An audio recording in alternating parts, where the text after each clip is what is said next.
అందరికీ నమస్కారం. నేను ఏపీఆర్ స్కూల్ 8వ తరగతి చదువుతున్నాను. ఇప్పుడు నేను చెప్పబోయేది ఏంటంటే, ఒక డేట్కి ఏ డేట్ వచ్చిందో చెప్పాలంటే నేను ఈజీగా చేసి చూపిస్తాను. ఫస్ట్ ఇది సెలెక్ట్ చేసుకొని రైట్ క్లిక్ చేసి ఫార్మాట్స్లోకి వెళ్ళి కస్టమర్కి వెళ్ళి ఇక్కడ 4 amps కొట్టుకోవాలి.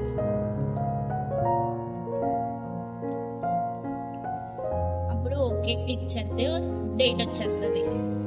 Thank you.